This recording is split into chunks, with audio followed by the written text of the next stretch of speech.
But I did get to talk a little bit to Andy Kotelnicki. And then I've also seen today, I guess media was at practice yesterday or the day before. And the dude, I'm becoming more and more excited about what he's going to bring.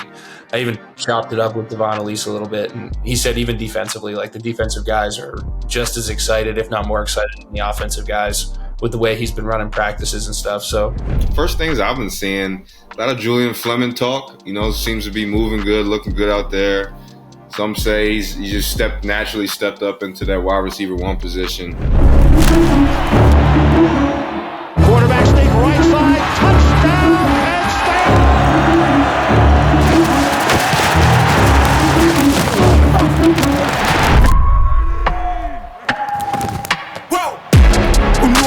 State! College football tees, college basketball tees, whatever you need, Mercury has you covered with the best merch out there. We're talking about high quality clothing, inexpensive, and the best part is I have a 15% discount for everybody who goes and gets some right now. Use the code below, hit the link in the description, and go get your merch now. Use the code to get 15% off. What are you waiting on? Go do it. What's up, folks? Got my compadre back this week. So fired up about that. B, what's going on, man? What's going on? Apologies. Rough week. Not rough. I'll say long weekend. A lot of stuff going on last week, but good to be back with the bro. No doubt. We got that. We were thinking about you. Had a good episode with Stank. He came in and, I thought gave some good perspective from the collective side of things as it pertains to NIL. But I think that there's still some angles that we can dive into here at State Media in the Pocket specifically. So today, later on, we're going to bring a fan's perspective in. Now, I will be transparent here. Not quite your typical fan. Bradley Corcoran, Derp as we called him, actually lived with a lot of really the class above us and two classes above us over at the retreat, but was a normal, regular person living with us, and he was a great resource to have. But he's going to come in and give a pretty unique perspective. So there is some familiarity here. Maybe we'll try to get like in the next mailbag, see if we could get a fan wants to hop on too and give us their 2 cents. Sure. Not one that we don't have ties to. But right. He just had a baby, so he's in between things. So he's going to hop on here in a little bit when he's got a chance. But spring ball kicked off. We're going to touch on the NIL side of things, obviously, as I said. B, dude, and I forgot, we brought back Mailbag. Good response. We're excited about that. So we're going to spend heavy time probably getting to all those today. So with that being said, B, spring ball's going. What have you been hearing, man? Yeah, yes, it is. I've seen the hype videos. I'm always, tapped in. Guys are hyped to get the pads back on. Winter workouts, as we talked about before, it's part of college football, but it's not necessarily football. Once you put the pads on, kind of since the bowl game, 2-3 months. So big moment, big time of the year. A lot of guys out there, first moment to prove something. Guys maybe that have been in the shadows, waiting to kind of arise for the moment. But first things I've been seeing, a lot of Julian Fleming talk, seems to be moving good, looking good out there. Some say he just naturally stepped up into that wide receiver one position. Spring, it's early, but, as far as just like, being first in line and things of that nature, yeah. Seems like he's kind of taking that on his own and kind of becoming that guy. We'll see, but a lot of talk about him. He looks good. He's got a good size kid with speed. Linebackers, Abdul Carter obviously was the big news in all season. Working on the edge, you see him with these double knee braced up. As they make those guys do. I'm thumbed out, dude. Yeah, I'm sure he has to get used to that, doing that every day for practice. I remember just hearing guys, they hated it. The big guys got used to it, like the interior guys, but the edge guys that kind of like to be loose and free, they hated it. So I'm sure that's a adjustment for him. No doubt. Yeah, I was I actually got to sneak up for pro day, so I was up there, watched some of those guys work out. They look good as usual. Chuck is getting them ready to go. But I did get to talk a little bit to Andy Kotelnicki. And then I've also seen today, I guess media was at practice yesterday or the day before. And the dude, I'm becoming more and more excited about what he's going to bring. I even chopped it up with Devon Elise a little bit, and he said even defensively, like the defensive guys are just as excited, if not more excited than the offensive guys with the way he's been running practices and stuff. So a lot to be excited about as a Penn State fan as it pertains to that hire. I know that there was a lot of anticipation coming into it. We talked about it, but it seems to be coming to fruition, and that's probably my biggest update. Like, I'm just stoked to continue to see that development. Right, you know how it is. It takes time to nurture and grow what you're trying to be and what you're trying to do. And you mentioned a guy like Julian Fleming and the pieces and trying to fill some gaps and all of these things coming into one when you finally hit the field. But he seems to be a guy who's really focused on teaching and the fundamentals and the baseline of not just the game, but also like installing an offense, running an offense. So seems to be right on track. And like I said, I'm stoked to keep an eye on that throughout spring ball. But before we get to the next topic, we're going to take a minute to talk about Factor Meals. Now, I know that there's a ton of food delivery service options out there. I'm going to stand on the table here and say this. Factor Meals does it different. Pre-prepared, chef-crafted, dietitian approved. We've gotten a chance to test them here at the Pocket. I just got mine this past week. Phenomenal meals, super easy. Throw them in the oven. Like I said, they're pre-prepared. Pop them out, throw them on a plate. I'm a new father, got a wife. I'm unfortunately the one that does the majority of the cooking in the house. So whenever I need a break, this is a great option for me. Meals, 2 minutes or less. They got snacks. They got smoothies. They got little juice drinks. It's super flexible. It fits into my schedule when need be. No mess. I also do the dishes. So therefore, minimal dishes when it comes to preparation with Factor Meals. Really, really, really highly recommend them for your day-to-day operation. So if you like what I'm talking about, if you're picking up what I'm putting down, please head over to factormeals.com/pocket50 and use code pocket50 to get 50% off. That's code pocket50 at factormeals.com/pocket50 to get 50% off. I know that's a lot of pocket 50s, but you guys get the gist. 50% off to cut into about 75% of your meal prep time. Phenomenal, and I highly recommend them. I heard some great comments about him so far. As you said, just relaying everything you said. What was your feel as far as how guys were kind of, taking in his words? I'm sure he's yelling out there and just kind of portraying his message. I know you said the defense seems to be amped and hyped for him, which I'm sure they are, a chance to, kind of put the whole thing together. As last season, offense wasn't quite there as matured as the defense was. But from the offense, at least, receivers, tight ends, QB room, seemed like a good meshing so far. Yeah, I mean, all the guys seemed excited. Like I said, I think just talking to him too, to me, the best coordinators under Coach Franklin are guys who are extremely confident in themselves. Mm-hmm. And he projects that in a very subtle way, which is awesome. And I think that makes him much more relatable to all the people sitting in that room. I didn't get to know Yurcich like super, super well, but it just seemed like he kind of tried to stay in his lane, and it was he took ownership, obviously, but I just don't know if like the personality was a fit for the whole operation, if that makes sense. And that's not anybody's fault. It's just what it is. Right. He's a guy who obviously knows football and, is going to get another job here shortly or soon or whatever. He's going to stay in it. But Andy seems to bring like the perfect personality to the entire operation, which I think is really exciting. And like you said, I mean, all the guys I talked to have responded to nothing but high praises. And like I was getting at, just talking to Andy, he just is like, he's a ball guy who relates. And like I said, like at his core, the biggest theme is he wants to be a teacher. And unfortunately, you don't get as you continue to climb the ladder in the ranks and in the football world, it's funny. You see guys who got there as coaches, being like grassroots developers and stuff like that. That becomes like such a secondary thing. And when you have a guy who constantly preaches about putting that first at a place like Penn State, or just like across the country, any big brand that's going to ultimately develop a lot of NFL talent, it's really cool to see that because I think it's good for the game.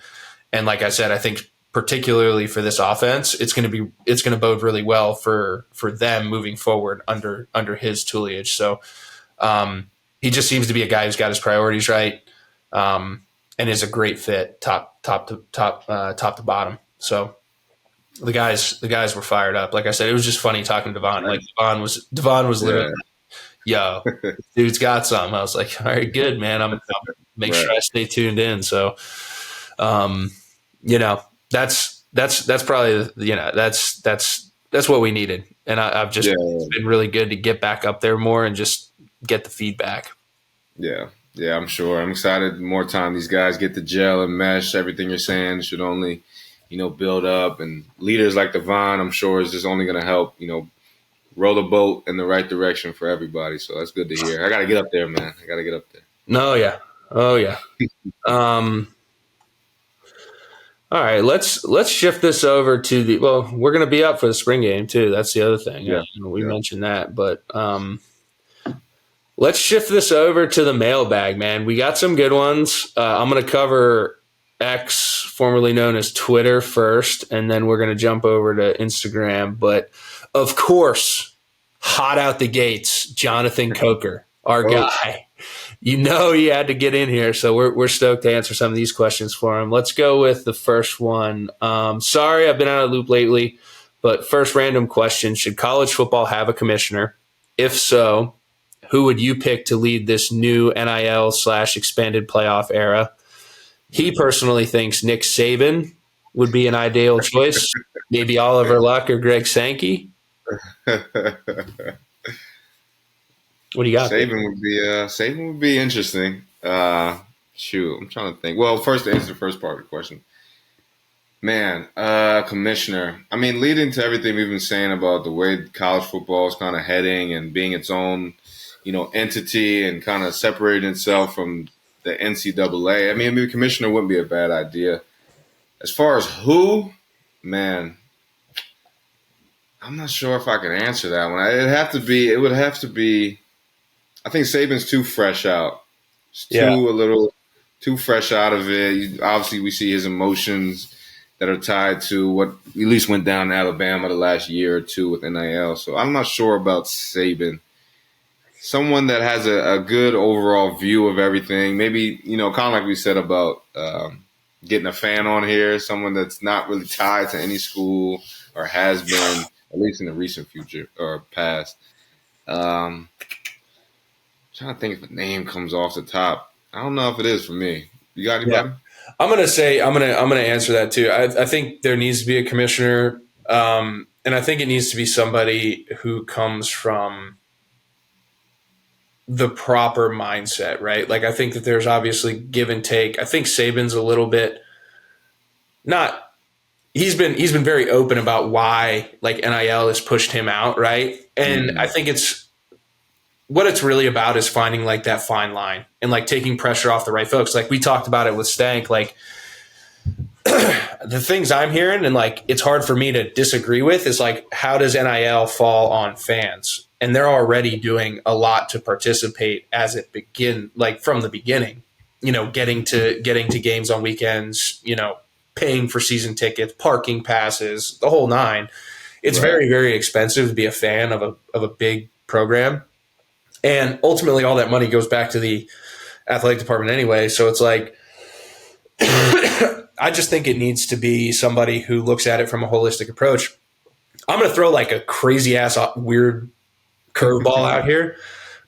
Obviously, he has Penn State ties, but I just think he's a very, very smart human being. He's done some stuff with the college football playoff as of late. And I have a ton of respect for the way that he views the world. John Urschel, I think, would be a guy who you could pull out of here. I think he would think about it from like a lot of different angles. And he's a very sensical human being. He's data-driven, math guy. But you need somebody who's going to be a big enough personality, understands it, played it, sees the whole system, and ultimately is out to make it as advantageous as possible for all parties involved. But that would be like my crazy oddball one, and like not thinking too deep about it. Coker, right? No, Ursch, man, as you said, extremely intelligent man. strong-willed as well, because, in these positions, you're going to get a lot of slack. Obviously, every decision made is not, the most pleasing one to everyone. So you're going to catch a lot of backfire on everything you do and say. We see it with all the commissioners, NBA, NFL. I was working for the NBA. Anytime commissioner's name is dropped, there's something has to be typed up about it, Yeah. So it's I like Ursh. I think he, like you said, would have a top-down view of it all. Sensical, wise, strong-minded, strong-willed.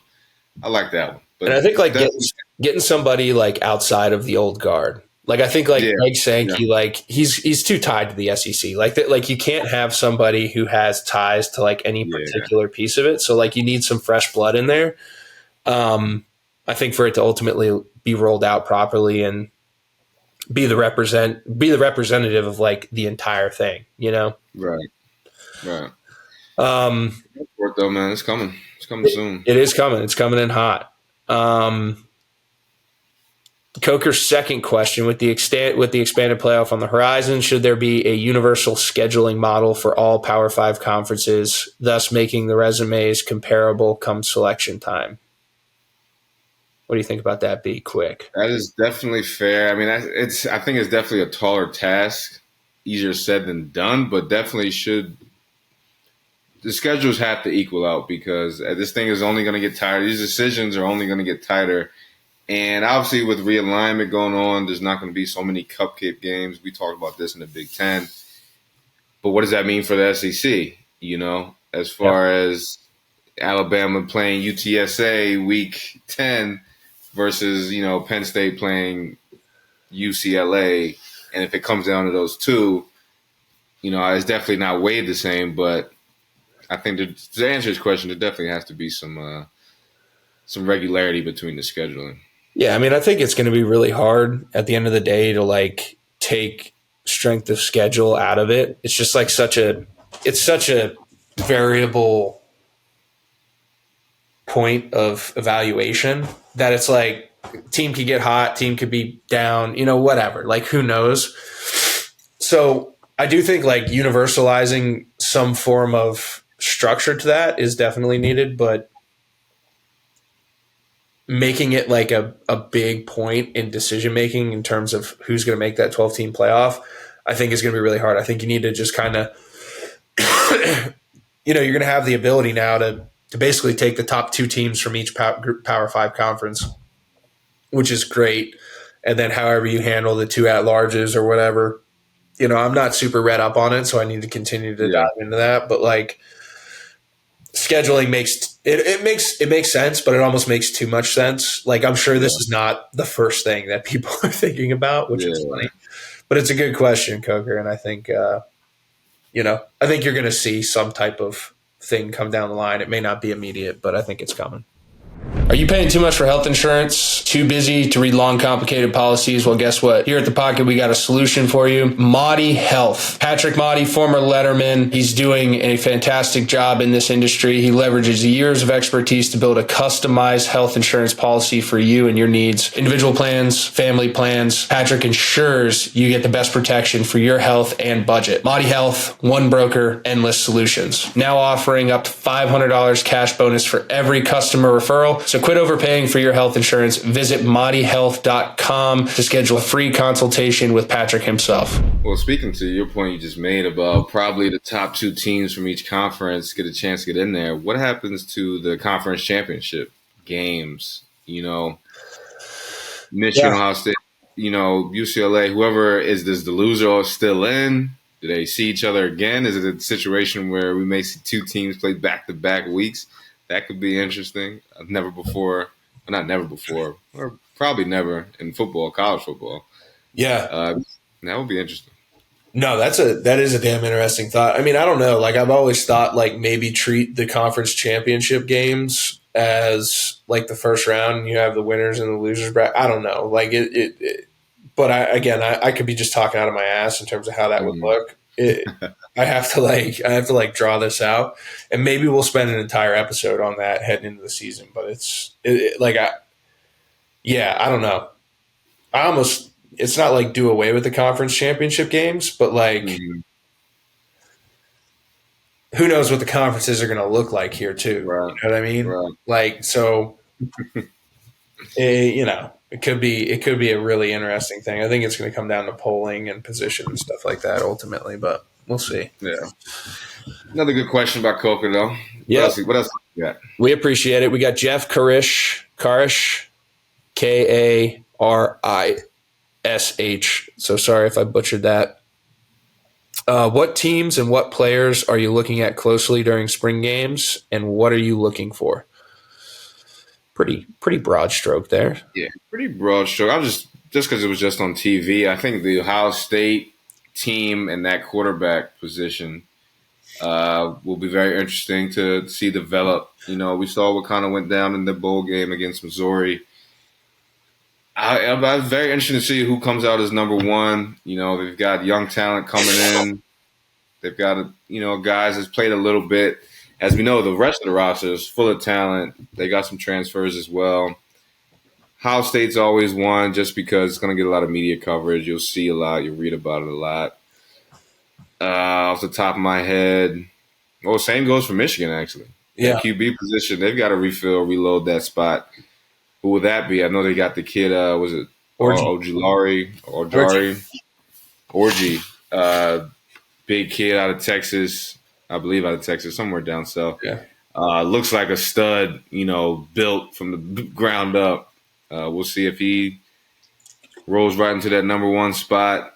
Once again, rest of the roster seems to be locked and loaded, ready to kind of reload.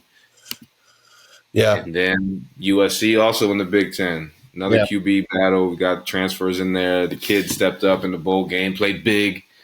Forget his name, forgive me, but it's a lot of interesting. Just in the Big Ten alone, the new Big Ten, a lot of interesting teams to pay attention to. Yeah, Miller Moss was the kid you were talking about. Yeah, you had him on your for a couple times. You had him on your segment. Yep, throwing some dimes. He threw 4 or 5 touchdowns in that bowl game. Lit it up, man.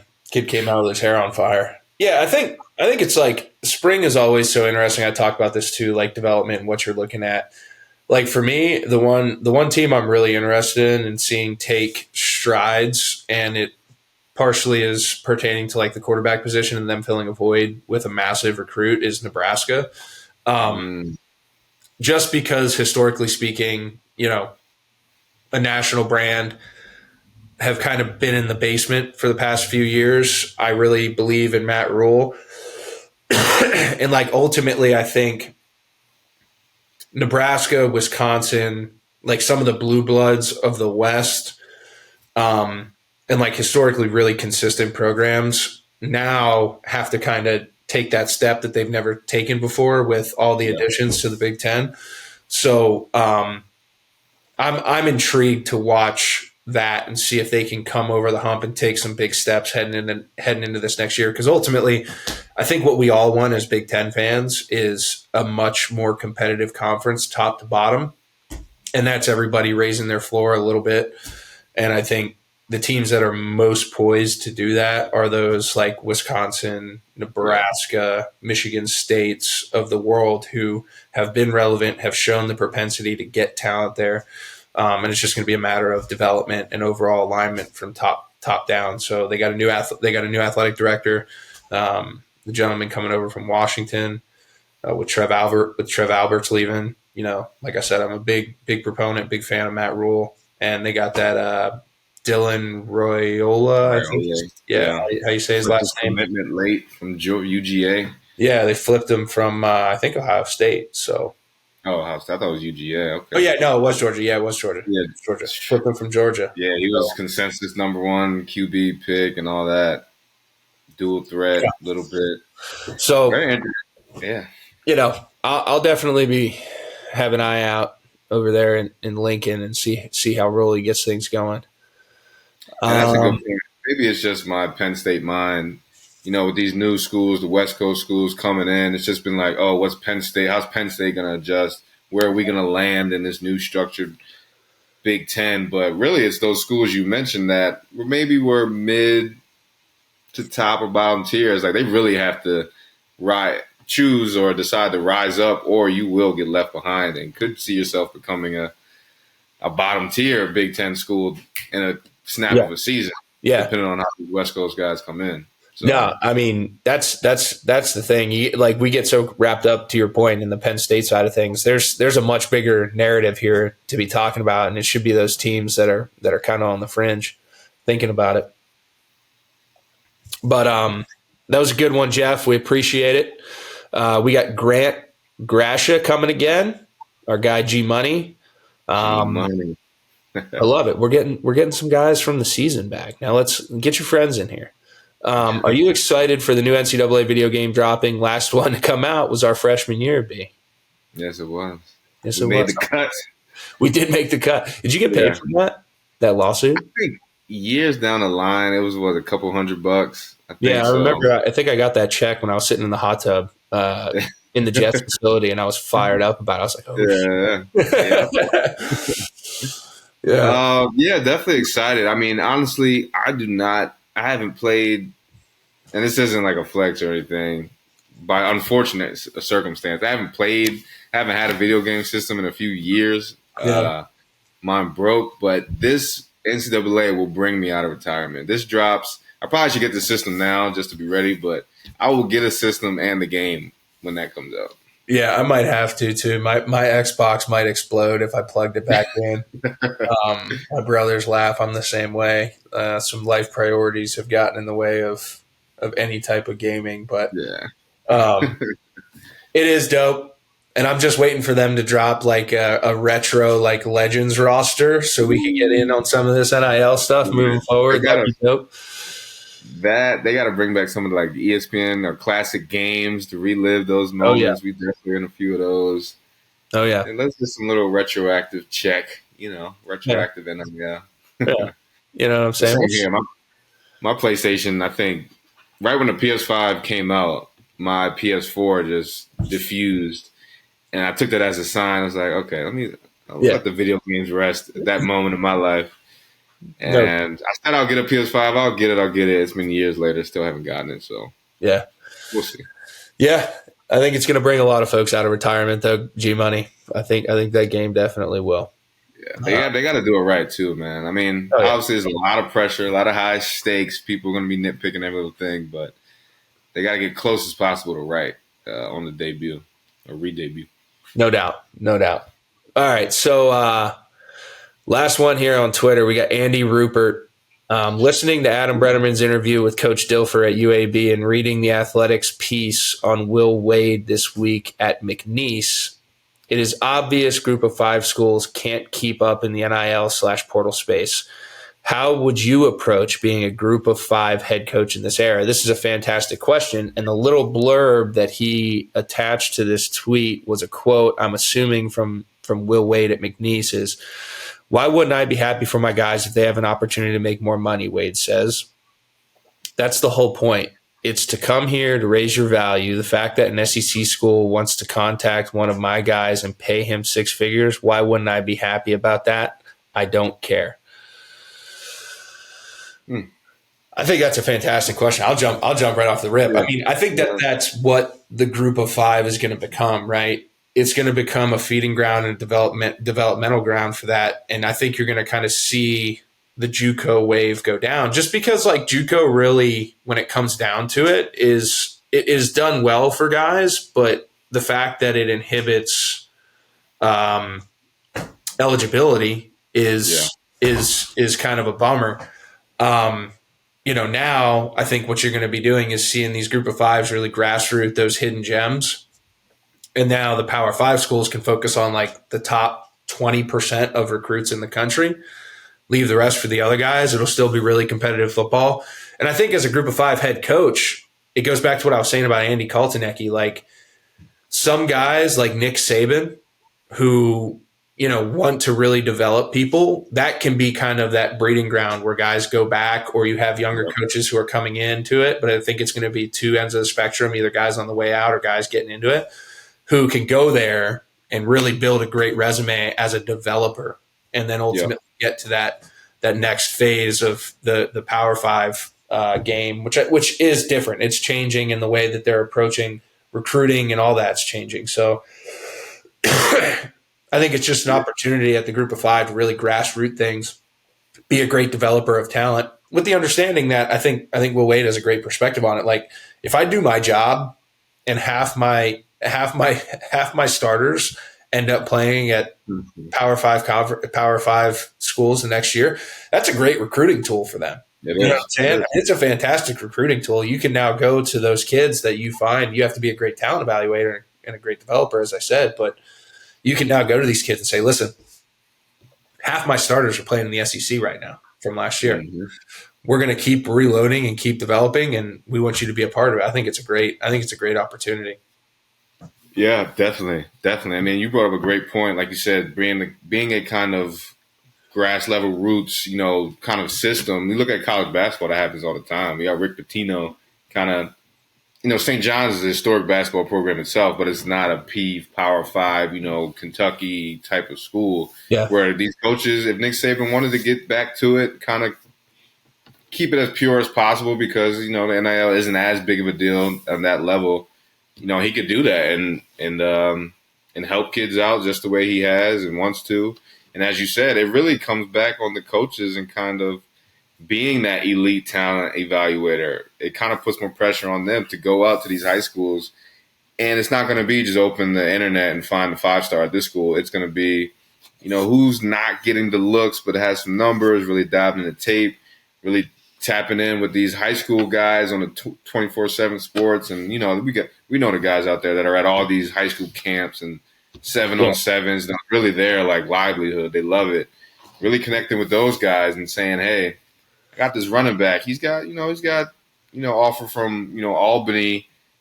That's kind of it. But I think he's got talent, and it could be that next opportunity for that kid to, like you said, hey, my last starting running back, he's at so-and-so school now. Yeah. Not going to guarantee it, but this is how we're developing our talent. We believe you can, your upside is high enough. So it's almost good for the high school kids. I know the transfer portal has been kind of killing a lot of their recruitment, but, it could open up some more doors if their mindset changes to, hey, it may not be the school that I always wanted, but it's a free education. This school wants me, and I can still develop and possibly get to that level. It's just the route may be a little different. Yeah, and that's why I said I think it's interesting, because it's going to change the whole system and traditionally what people think about, right? Like, traditionally, if you didn't get a scholarship offer previously, you went to JUCO or you went to a prep school, you went to this and you went to that. But, like, that tape really doesn't get evaluated, I think, the same way it would if you went to, like, an ODU or a JMU or something like that. Like, that tape is much more valuable as it pertains to your overall evaluation if your end game is the NFL. Like, they're still going to watch that tape. I don't know how much evaluators will watch your JUCO tape if you end up going from JUCO to Penn State or something like that. So, like, it's still really valuable in terms of your overall journey and your overall development and evaluation. And, like you said, I just think it's going to take some time for people to start realizing that. And you brought up a great point with, like, the high school kids and changing their mindset. A lot of high school kids are just flat out, there's not a scholarship out there for them to have. Right. I think once all this COVID extra eligibility stuff starts shuffling out, I think you're going to see a big shift from a group of 5 perspective on going and getting those fringe kids in school there. And it'll be one of those, like, when you're at the coaches convention, down in Nashville or San Antonio or whatever, there's going to be a backdoor handshake between that group of 5 and the Power 5 coaches and the group of 5 guys saying, like, listen, we're going to be that feeder system of products that ultimately is going to fill the transfer portal. And I hope that the Power 5 does something with the transfer portal to make it less lateral movement. And the transfer portal is great when it comes to, like, ascending the ladder and ascending playing fields, but, like, the tampering and all that other bullshit that I think can come with the transfer portal being open in the Power 5, how it currently stands, is a little interesting to me. So I think that there's some tweaking that can be done there. But great question, Andy. Appreciate the engagement. That was fantastic. So let's hop over to Instagram. I think we got 1 or 2 there. Andrew Mullen, because I think this is actually a good transition. We'll get Brad up in here right after this. In terms of NIL, it's been thrown around that the PSU NIL isn't attracting enough members, which I do think some of that is from, as an alumni that graduated in 2009 and during the time Joe Paul was still there, And I feel the attitude for football was still a school first, football second mentality. And now with NIL, I think that dynamic has shifted. So how do you convince the huge PSU alumni that, look, if you want top talent here, then you need to find it via NIL? Convoluted, long question. I think he's kind of going at what Stank and I tried to attack, is the why. Why do you get involved? What do you got, B? I got something for it, but I don't want to dive too far into it quite yet. And I talked about it last week. Yeah. I mean, I think the why is simply, I think this is it's almost like real estate. Your real estate in the program, in the school itself, into these kids is what has the highest, the best return. And I think that is where you see it, make length. And through NIL is where you see your money, your investment, take the most strides within this large, organization.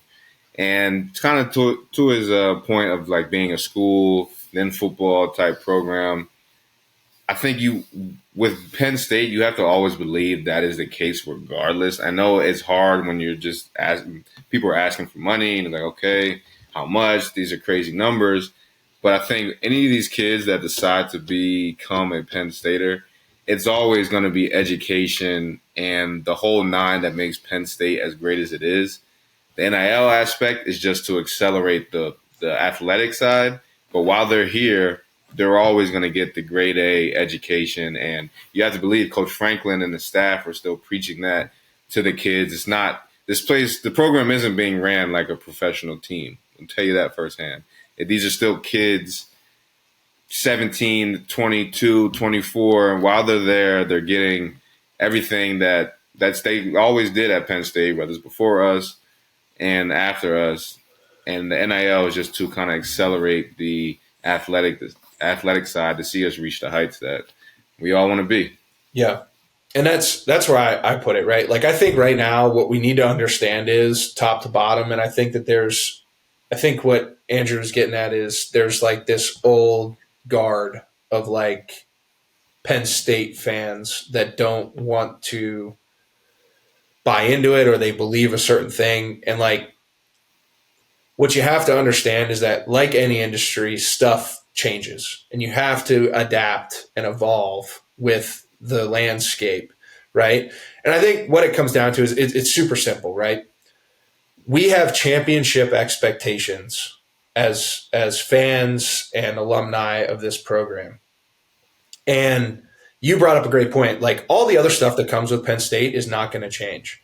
Mm-hmm. And I think that the overall system right now of NIL is broken and is ultimately going to be fixed, right? So like there's this thing where like you have to sit there and say, I have championship expectations. The current system is broken. In order to compete at a championship level, we have to compete in NIL. So you have this convoluted mess of like pasta sitting here on your plate. How do you start to dissect that and start aligning why and how and what happens, right? And to me, if you're at home and you have championship expectations for Penn State, we need to compete at a championship level in NIL as well, right? And fortunately for all of you, I firmly believe, now this isn't anybody else's but my opinion, that the current state of NIL is not going to be the current state of NIL for the foreseeable future.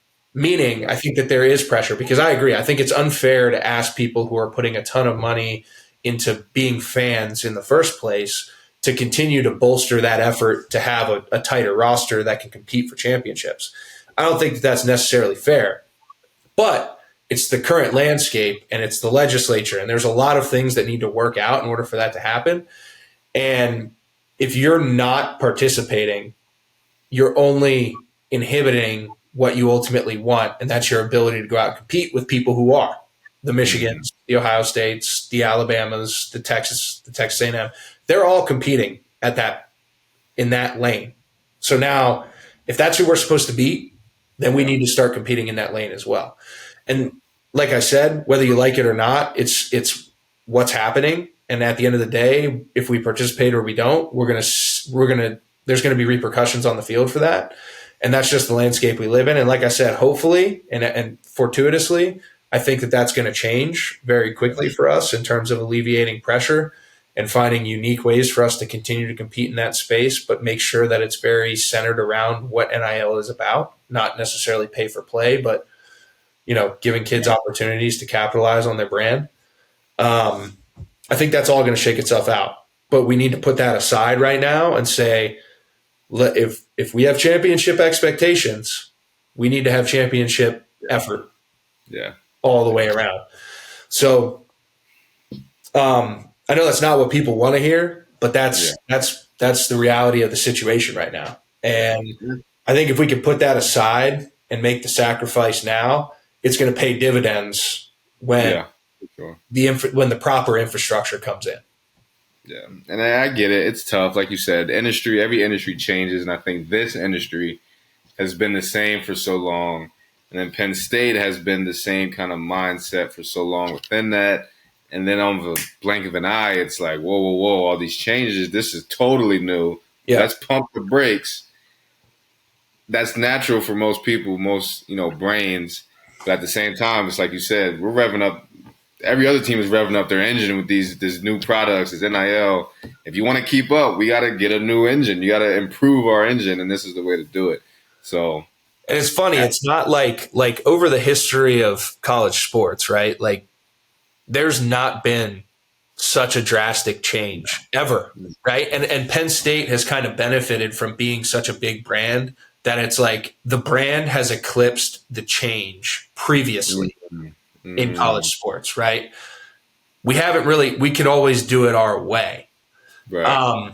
Unfortunately, the shift that's happening now is seismic, and you have to do what you have to do to be where you ultimately want to be and hope that the infrastructure supports that. You have to abandon all other causes to say, this is what we're doing, and we're doing this because we want this place to be able to compete for championships now and for 20 years now. And if you make that sacrifice for this next year, 2 years, whatever it takes for that to ultimately come to fruition, again, I think it's going to be much quicker than that. You're going to pay dividends when it comes to everybody else getting that benefit and then being able to do what they want to do. If you're ahead of the curve in that landscape, you got to do it. But I think it's just such a seismic change that it's scared a lot of Penn State people. And, part of our mission here is just to make sure that we're educating and supporting that. So, for sure, which I get, it's natural, but we're all here to figure it out together. No doubt. So with that, let's get Brad in here. Before we get to the next topic, we're going to take a minute to talk about Factor Meals. Now, I know that there's a ton of food delivery service options out there. I'm going to stand on the table here and say this. Factor Meals does it different. Pre-prepared, chef-crafted, dietitian approved. We've gotten a chance to test them here at The Pocket. I just got mine this past week. Phenomenal meals, super easy. Throw them in the oven. Like I said, they're pre-prepared. Pop them out, throw them on a plate. I'm a new father, got a wife. I'm unfortunately the one that does the majority of the cooking in the house. So whenever I need a break, this is a great option for me. Meals, 2 minutes or less. They got snacks. They got smoothies. They got little juice drinks. It's super flexible. It fits into my schedule when need be. No mess. I also do the dishes. So therefore, minimal dishes when it comes to preparation with Factor Meals. Really, really, really highly recommend them for your day-to-day operation. So, if you like what I'm talking about, if you're picking up what I'm putting down, please head over to factormeals.com/pocket50 and use code pocket50 to get 50% off. That's code pocket50 at factormeals.com/pocket50 to get 50% off. I know that's a lot of pocket 50s, but you guys get the gist. 50% off to cut into about 75% of your meal prep time. Phenomenal, and I highly recommend them. And we got Brad Corcoran here. As I said, not like just a random fan from the street. We've got some history. The retreat has some skeletons in several closets. But Brad's a new dad, so he's fitting this in between feeding sessions. But we appreciate it, dude. Thanks for hopping on. What's been up? Yeah, absolutely. Thanks for having me. It's really cool. It's Penn State fandom really comes full circle here, being on the podcast with you guys. I've grown up a Penn State fan. I've had no choice. My parents met at Penn State. My grandparents were Penn State people. I always remember my grandfather had this big sign in his garage that said, if God isn't a Penn State fan, why is the sky blue and white? And I just remember from being a little kid, it was no chance, but you've got to be a Penn State fan. So cool to be on here with you guys. It's in the blood. I love it. Right. That's right. Yeah. Yeah. It's cool. So we talked about, we just got done answering some fan questions. We had an NIL question that brought us in, and we had Rich Stankiewicz again last week on. So what we want to do is kind of drive this conversation around the why. That was our goal, talking with Stank about getting some perspective on the collective side of things. But why should Penn State fans look at NIL in a different light than I think what they've looked at for the past few years since it's been around, right? Yeah. And my stance is, and Brandon and I were just talking about this, I think it's a really good segue into this, and it'll be a good theme overall, is if we have championship expectations, then we need to match championship effort in every facet, right? And college football hasn't had a change that's been this seismic in its history in such a short period of time as well. Yeah. It's taking the old Penn State guard that has always been the brand's going to be able to adapt, and the brand will overshadow the change. I think for the first time, the brand can no longer overshadow the change that's coming, and tying that back to the championship expectations. If we want to compete for championships, we need to continue to bolster this, right?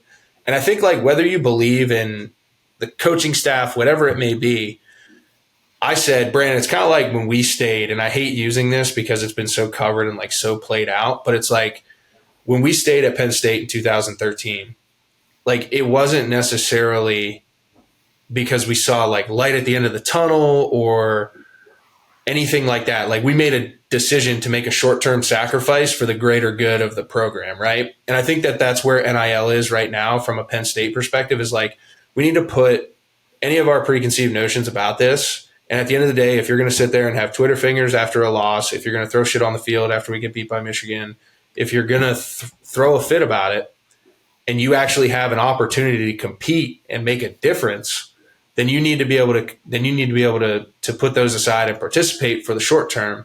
And another thing I mentioned is I think the overall system of NIL is broken, and that it will be fixed. That's going to happen. I think it's going to happen a lot faster than what people think. So put the good, bad, or indifferent view on it aside. And if you have championship expectations, ultimately what it comes down to is we should be competing in this space too. And we're too big not to.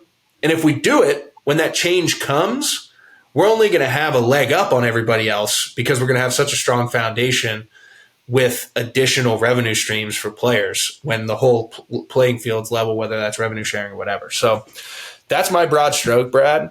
Yeah. Give me what you got on that, and then we'll just banter back and forth from there, because I think that sets the table. Yeah. Pretty well.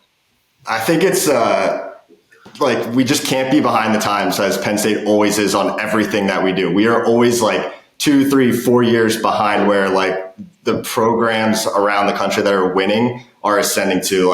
I think back, probably still maybe your guys freshman year, the locker room at Penn State was horrible, right? I remember seeing those big wood stalls that you guys had where everything went underneath the bench. It's crazy. If you showed top programs at that time, their locker rooms weren't where that. Now Penn State's, worked their way up and they've got to where they have these great facilities, but those schools that are succeeding are on to the next thing. So I think that you bring up a good point of we need to catch up right now. We can't keep lagging behind a little bit. We need to make sure we're ascending in that fashion. And I think that we've had enough time to wrap our heads around what NIL is and, the concept of paying players and players making money. The arguments around that are done. This is here, this is now. We need to start acting with it. I think you bring up a great point of potentially the change of NIL is coming, right? They're going to figure out how to bring this together a little bit more than it is. Yeah, totally. And I think that us ascending so we're ready to capture that moment is great. Like I go back to, like when you guys were playing and you guys just first started getting like stipend money, right? That little bit, I remember talking with some guys and saying like, this is crazy. Like they shouldn't get this. Like they're a student like I am. Like they got free school. And one of the players that played on the team back then told me, he was like, I should be able to sign a piece of paper that's my name. If someone's willing to pay me for it, I should be able to make money off my own name. Just one little signature. And that really changed my perspective of the whole thing. Like you guys put in so much hard work into, creating this, this program at Penn State, being able to make a little money if someone's willing to give it to you. Like I'm totally on board with that now, right? It changed my narrative, like really thinking about it that way. Has it ballooned now to something that's like totally bigger than just like signing autographs? Yeah. But I think overall, like you bring up a great point of like, this is going to bring a more cohesive unit together and Penn State's got to be there or we're going to get left in the dust. Like the way that the Big Ten is growing and more schools are coming into the fold. Like look at what look at Washington, what they just did, right? They brought in Penix. Like that was an NIL deal. Like there's no doubt about it that there was NIL money around bringing him in, and look what they were able to do. They beat a school like Texas who has unlimited NIL money, right? So it's that balance of having a great program, great coaching staff, great players, but you also have to have that NIL, element too. So yeah, great point. Yeah, I think that's awesome. I think NIL, like it's hard because obviously as a fan, and correct me if I'm wrong here, like you want to participate when times are good, right? Like you want to, and like NIL is almost in its own different bucket where you have to participate with blind faith that like, again, like I said, whether you agree with what's going on, how it's going on, and everyone's going to have their own opinion, everyone's an armchair quarterback, like you need to almost remove it from that side of things. And it's like, it's sitting there as like a bolster for the entire athletic department. Right. Mm-hmm. It's like you said, like I'm a Penn Stater, blue blood through and through. Like this isn't fandom. This is like participation in ensuring championship level success throughout my entire, whether James Franklin's the head coach or like whomever else the next guy is going to be when that time comes or whatever. Like it doesn't matter. This is like a true Penn State investment, which I think is very, very unique. And I think some people might have a hard time separating the two. Yeah, that's a good point. Like I was on, the NIL's Instagram page last night, just looking at like some of the content that they put out there and, who it's marketing to. And I think it's a good point. Like it is hard to not look at this with the football lens, right? But when you take a step back and look, like it's the whole athletic program, to your point, like it's affecting a lot of people. Like your money goes to all these different athletes and all these, building up these programs. Look at the hockey team, right? The hockey team has definitely benefited from NIL, which is awesome. It's great to see. So yeah, I do think that like there's that education factor that fans need. I need it. Like the, Joe Schmo fan needs it too. Like what's this money going to? How do I get involved? How can I help? Right? Like I don't have $1 billion sitting around for me to donate to the NIL, right? I'm buying diapers right now. I'm buying wipes. Kids going to the bathroom 15 times a day. Like I don't have the money to like bring in the number one recruit in the country to Penn State, but I would love to find ways to like get involved, to help out, how to, play a role in Penn State succeeding. I think that's really cool too, right? Like 10 years ago, the average fan doesn't have any say really in how his team can get better, right? But now we can. The people that can afford to like really bolster this NIL deal for Penn State, like they have a direct role in making the team better. Like that's pretty damn cool if you ask me. Yeah, that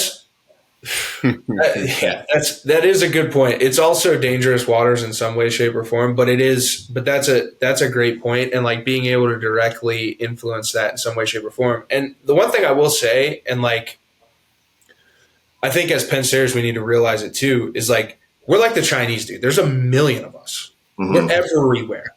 So like maybe a small thing or a small donation, I think that's also part of like the collective and everybody else figuring out ways how to make it more accessible rather than going for like lump sum donations, but like making it more successful. And like, to be transparent, we signed an agreement with the collective, and we're working together now as like the content partner. But like, that's part of my goal too, as a Letterman, is how can we incentivize the folks who want to participate, but don't necessarily have the ability to write a 10, 20, 30, 40, 50, $100,000 check. Yeah. Like, how can we create ways for them to participate, whether it's monthly payments or like access to these things? And like Happy Valley's doing it with a little bit of paywall content, but like really bolster that with different events and like access to players. I talked about access being what NIL is about. Like, that's huge. So figuring out those types of ways. And before you know it, if we start getting Penn State people behind it, you know, we're going to have 100,000, 200,000, 300,000. We have 800,000 living alumni participating in our alumni system. Like, there's a lot of us. So, you know, it could be a volume game here. And I think it's just about figuring out the right ways to do it, as you said, and the right way to educate and frame and bring those opportunities to the table. Because like I said, we have no excuses to not be really good at this. And I think it's only a matter of time. Yeah, I think there's like a really cool opportunity too to like bring in more of these like engagement sessions like you're talking about. Like, I know that they do a lot of stuff down the shore, which is awesome. I think like involving like the greater like Penn State community of like Pittsburgh and Philly, like DC, right? Like, you look at our football team, like some of the best guys we got are coming from the DMV. Like, let's keep like filtering that area, right? Like, we can't just focus on like just State College being this like little nest egg of NIL money. Like, we have to involve all these other areas where there's alumni and where there's players potentially being recruited coming from, things of that nature. You know, like, I think expanding that's just a really good way to get everyone involved. Yeah, shoot. I mean, before you hopped on, we were talking about Nebraska as being a team that we're kind of looking out for. We had one of the mailbag questions of just, you know, what teams during spring ball are looking out for, blah, blah, blah. And Hack brought up a great point. Nebraska, Coach Rule, and they brought in number one recruit, was it Dylan Raiola, who they snagged from UGA, who's no slump, as we know. And as we said, it's kind of like, who knows who that 15, 16-year-old kid is right now. Could be looking out. And when the time comes, if he's the number one guy, could Penn State have a chance of getting him to change the program? Nebraska got a kid that's going to change the program, and they've been in the basement for a little while. You know, we've been at the top, itching to get our way in. Could that kid, you know, coming in set us over the top? We've seen a Saquon do it. You know, a guy like that. Who knows if that kid comes when it's time to make a decision? It's different than when Saquon came and he chose Penn State because of X, Y, and Z. Now it's X, Y, and Z plus how can I benefit from my name? And ultimately, whether you like it or not, that's the case. I can get everything that's great about Penn State, network, great education, but also I can monetize my name while doing it. And if that's the case, that's where we need to kind of, as Hack said, invest for the future now, although we may not be able to see it. Yeah, totally. I think it's a really good point. Like, the thing that, like, when I see that too, of this kid, like, you know, picking through his options and he's checking all these boxes about Penn State, I think like the one box that like gets like a very faint check mark is like, can I win a national championship? And I think that like you want to check that. Yes, we're so close. Like, we're on the doorstep every year. Like, I think as fans too, we have to be able to see that like we're going to get to that point where we can win a national championship. Like, players aside, like, we've got a lot of good dudes, right? Like, in this podcast room right now, like, you guys were big time recruits. You guys were big time impact players from day one. Like, we got to figure out how to also on the football field make progress, because I think that making a little bit of progress on the football field opens the door for people to write those bigger checks, right? Because they're like, you know what, my check right now, that's going to put us over the edge. Hey, we beat Ohio State by 14 points this year. Yeah, we lost in the playoff to Alabama, but you know, like, one more, you know, addition to this team makes that bit of a difference. Like, I think that there's some like ways that we can paddle in both directions with what's happening on the football field and also what's happening with NIL to get us over that edge and convince that, you know, kid from Texas to come to Penn State, because he's like, you know, it's maybe my best chance to win a national championship is going to Penn State. Plus I got all this money that I can make on NIL and all these other things. So I think that like once we just got to get a little bit further, we got to push this on-field success a little bit further. And, hopefully that starts to open up more NIL doors too. So, I mean, listen, I'm not going to disagree with that point. I think that there has been a lot of on-field success. And I think also comparing like our overall development in terms of where we were to where we are now, like that all needs to be taken into account. And I think oftentimes is taken for granted, like where this program was when BNI first came in, which was only 10 years ago, 11 years ago. I mean, but realistically speaking, and like to where it is now, I think is like a huge testament. And I think like, again, it goes back to, like I said, Brandon and I came here for a different reason, different purposes, and like, made a sacrifice. Like, I think that there's one of those things where you still have to have that blind belief. And like, realistically speaking, like that belief falls on the onus of like the athletic department, the athletic director, and all of those things. So like, I think that like, it's a fair point of contention, but I also think that that's one of those points of contention where like you need to let that run its course. And again, I keep going back to the fact that because Brandon and I did it, like it can't be about that. It can't be about the people or what's there. Like the product is still a really, really good product. It's a championship level product. Whether or not the ball bounces the right way or something happens throughout a game where it pertains, like we're still there, and all of that's going to figure itself out, I think. And I think Coach Franklin can get it to where it needs to get to. I thought he made some great hires this offseason. So like the buy-in needs to be now, because there can't be any more, like you can't leave any stone unturned when it comes to getting to that level. As a program, as a fan base, you cannot leave any stone unturned. It can't just be like on a whim. Like Alabama didn't get to where it got to by accident. Georgia's not where it's at right now by accident. So, I think the infrastructure and the overall goals there, like I just think like the overall buy-in needs to continue to grow. So what other points of contention do you think a fan would have when it comes to NIL? I think that there's some hesitancy from, and this is not so much for me, but I think some of like the older Penn State guard of like just still not buying into the idea of paying athletes, right? And I think that like that old school mentality will haunt Penn State forever. until the old guard kind of like dies out and this new generation of Penn State fan comes into play, like I think that you're always going to battle that at Penn State. Is everyone's going to always reminisce about the old times, not be able to like turn the page, towards bringing in a new era of football. So I think that you have that just initial fear of like, I shouldn't have to pay a player to come to Penn State. Like it's the best education you can get, like all that crap that is so wacky and old school that haunts Penn State. I think until you flip that, like you're still going to have some hesitancy from the buy-in.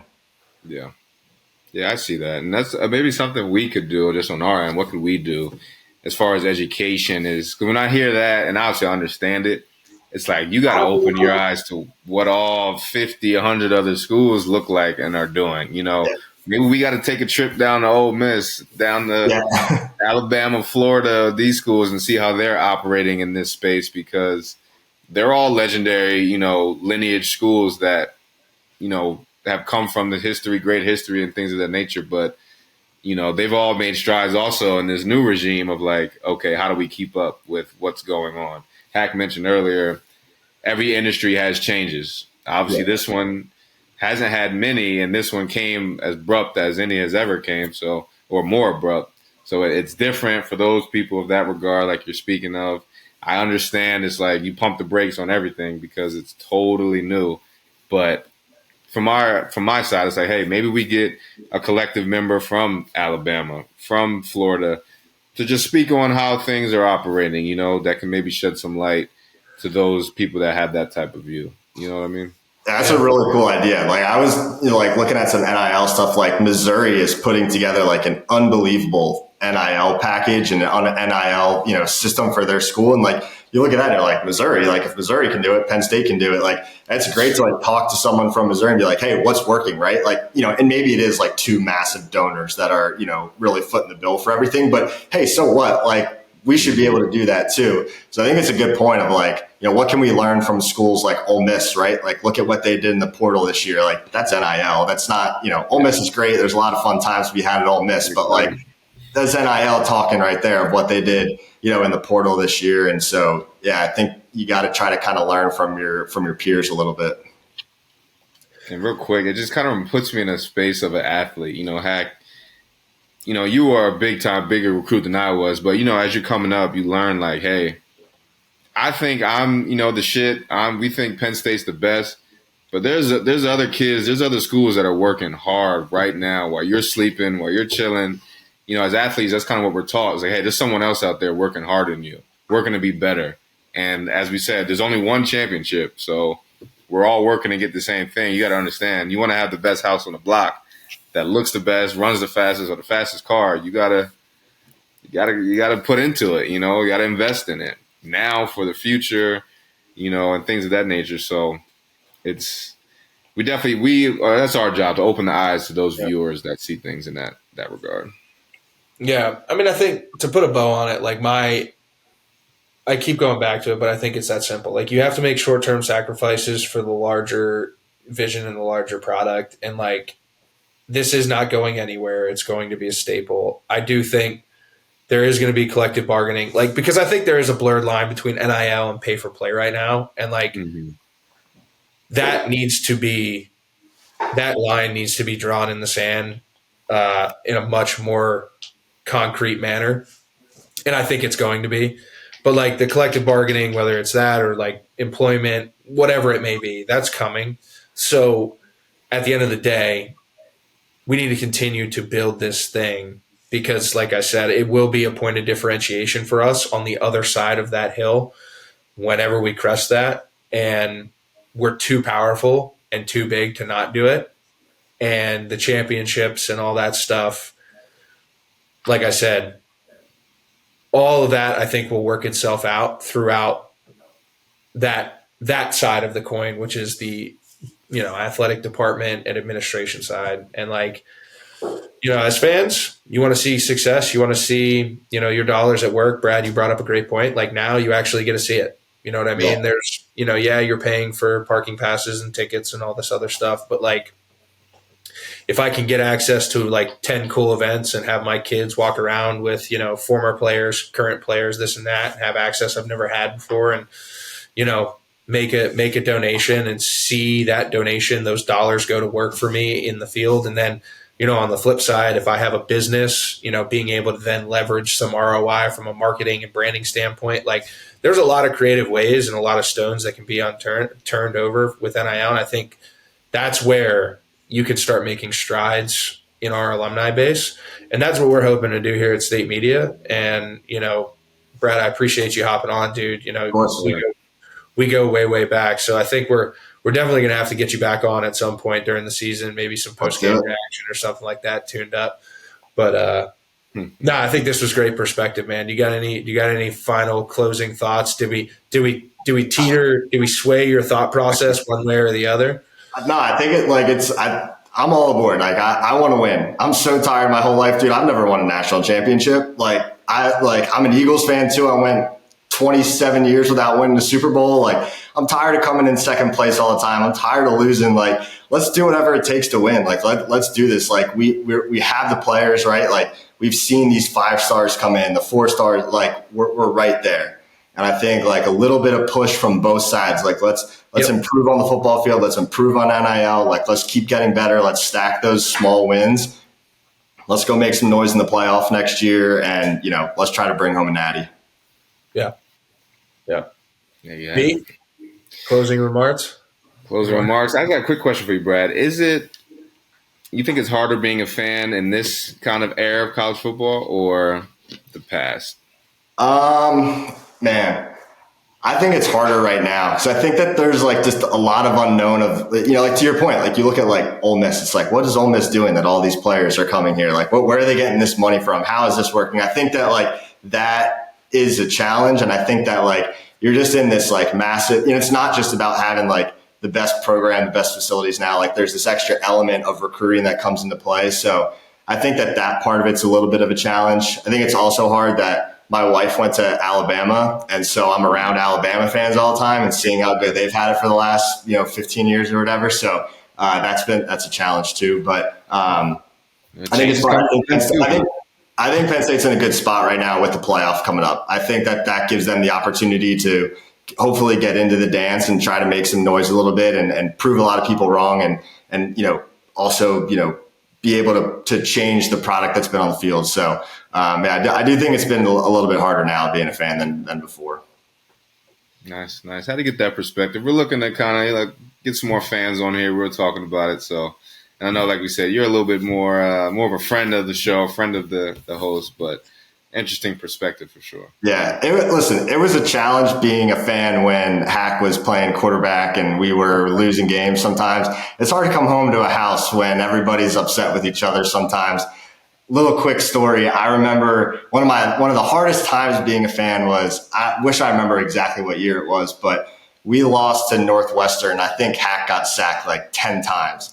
And I came home and I sat in Hack's room and we were just kind of debriefing a little bit. Then I went back to my house and I was talking with some offensive linemen too. And we were debriefing a little bit about the game and trying to play both sides of the totem pole after that one was a little bit of a challenge, but it's all fun. It's all good times. Yeah, that was a rough year. I don't know exactly what you're talking about. That was 14. 14. We lost away. No, it was home. It was home. It was a couple offensive linemen blocked each other. I'll just say that. Yeah, O-line had some struggles that year. No, that's funny. Yeah, and that was always cool. That's why I always respected having you around. You were great. You were a great housemate. I guess that's what we called. We had our own quadrant kind of thing. Yeah, quadrant blocked off up there. But yeah, man, it was funny. But brighter times to come. And, that's right. I think like you said, Brad, we're right there. We're knocking on the doorstep, and a little bit of extra effort on both sides. I think Coach is doing a great job right now with that. I was just talking to Brandon about this earlier in the show. I'm a huge believer in Andy Kotelnicki. I think revolutionizing that offense and being the right personality for that role is going to be big. And just my short time having gotten a chance to talk to him up at Pro Day, I think the guys are really buying it. It's going to be big. So, but this was great. I hope everyone enjoyed it as much as we did, Brad. Like I said, thanks for coming prepared. I knew you'd do your research, and we'll keep everyone posted. But that's another episode of The Pocket. As always, socials, all this stuff, like, share, subscribe, do the whole nine, as I'm sure Brad has already because he's a great fan and a great friend. But make sure you guys are doing all that. And we are blowing out the spring game, so stay tuned for a lot more announcements with that in unison with Happy Valley United, and then also State Media doing a few things on the side that we're excited, some exclusive content. So stay tuned. We appreciate it as always.